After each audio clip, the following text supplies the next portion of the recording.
arrive in a blaze of light, then take control. Inhuman hands probe private places. Half nightmare, half science fiction, these harrowing accounts first surfaced in 1961, when a New England couple claimed they were taken aboard a UFO against their will. Other stories began to surface, like the four friends who said they were medically examined by creatures not of this earth. Such cases can be summed up with one terrifying word: abduction. Next. In the 1950s, most UFO cases involved sightings of unusual aircraft or lights in the night sky.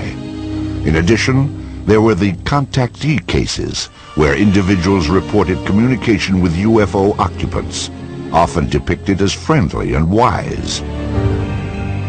But in the fall of 1961, a New England couple encountered a UFO that dramatically changed their lives and raised new questions about the intentions of UFOs. Betty and Barney Hill might seem unlikely candidates to rewrite UFO history. Betty was a department supervisor in the state government. Barney worked for the Postal Service. They were driving home to New Hampshire from a vacation in Canada when their encounter began. As they motored down Route 3 in the isolated White Mountains, Betty noticed a curious star in the sky that seemed to be following their car. The Hills stopped the car as the light got closer to them. Peering through binoculars, Barney reported seeing red, amber, and green flashing lights. Panicked, Barney jumped back in the car and started speeding down the road. When the Hills arrived home to Portsmouth, New Hampshire, they realized that the trip had taken 2 hours longer than expected. Within days of their sighting, Betty Hill began having nightmares in which she and Barney were taken aboard a flying saucer and then medically examined. The Hills filed a sighting report with NICAP, a newly formed UFO research group. Then the emotional trauma from their experience prompted Barney and Betty Hill to seek the help of Dr. Benjamin Simon, a prominent Boston psychiatrist. Dr. Simon used hypnosis to treat the Hills over the course of several months. Betty and Barney Hill said the therapy helped them recover some memories of their missing 2 hours. Listening to recordings of these sessions brought back even more recollections. I try to maintain control so Betty cannot tell I am scared. God, I'm scared. It's all right. You could go right on and experience it. It will not hurt you now. I gotta get my gun. I gotta get my gun! All right. All right. That's all. All right. Just keep reasonably calm. And I put it in my coat. And then I get out with the binoculars. And it is there. And I look. And it shifts over. And I think, I'm not afraid. I'll shoot it down if I'm not afraid. And I walk out. And I walk across the road. There it is, up there.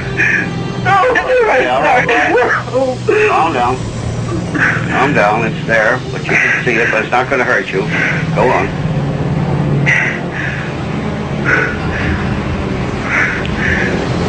Why doesn't it go away? Look at it. It doesn't matter. Barney Hill would later make sketches to illustrate his story. It's very big, and it's not that far. And I can see it tilted toward me. Tilted? What does it look like now when you say tilted? Did you see wings? Looks like a big pancake with windows and rows of windows and rows of windows like a commercial plane? Rows of windows. They're not like a commercial plane because they curve around to the size of this pancake. And I look up and down the road. Can somebody come tell me this is not there? During her hypnotic regression, Betty Hill described the deeply disturbing events that she said took place inside the landed spacecraft. So then they roll me over on my back, and the examiner has a long needle in his hand, and I see the needle, and it's bigger than any needle I've ever seen. And I asked him what he's going to do with it. And he said, just a simple test of ulcerate. And I asked him what. And he said he just wants to put it in my navel. And it's just a simple test. And I don't know, it will hurt. Don't do it. Don't do it. And he said, no, it won't hurt. And he takes a needle into my navel. And I'm crying, and I tell him it's hurting, it's hurting, it's hurting, take it out. And then the leader, he goes over and he puts his hand, runs his hand in front of my eyes, and he says, I'll be all right, I won't feel it. And all the pain goes away. 5 years later, the bizarre experience of Betty and Barney Hill became legendary as a cover story in Look magazine and a book entitled The Interrupted Journey. It was the first reported alien abduction in the United States.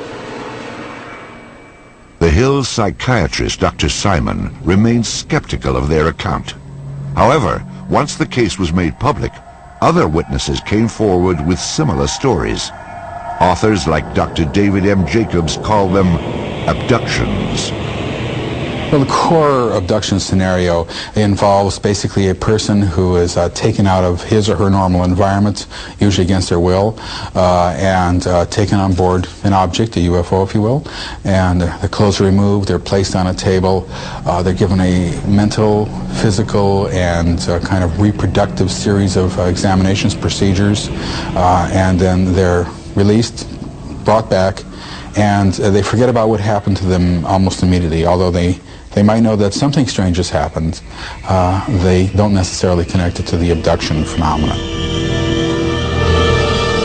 Beginning with the Hills, most abductees have made sketches to illustrate their experience.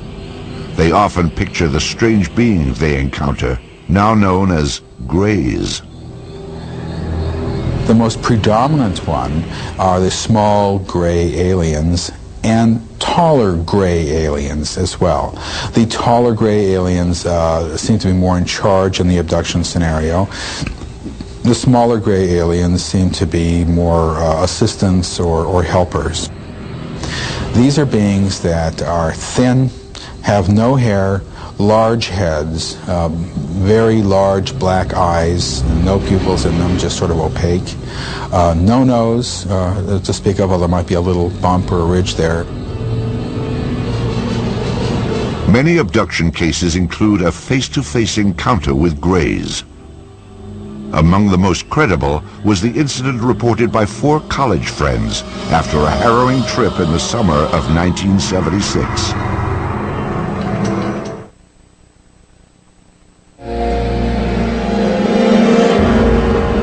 Betty and Barney Hill's abduction experience in September 1961 was the first such case reported in the United States. But in the following decades, accounts of alien abduction became increasingly common. Few stories were as sensational as the experience reported by 4 friends who took what was supposed to be an ordinary camping trip. To those who catalog such reports, this UFO encounter is known as the Allagash incident. In the summer of 1976, art students Charlie Fultz, Chuck Rack, and twins Jack and Jim Weiner traveled north from Boston into the wilderness of Maine. For nearly a week, the trip was everything they hoped it would be, a carefree escape from city life. On the fifth day, they camped near Smith Pond, an isolated, stump-filled swamp. It was a perfect spot for night fishing. It was also the place where their lives would change forever. There was no moon that night. It was real dark, and we didn't want to get lost. So we said, well, the thing to do is make a big fire so we can see it, and then we know which way to paddle when we want to get back to camp later. And it was quite large, but we cleared around the fire, so there was no problem. And these flames were leaping a good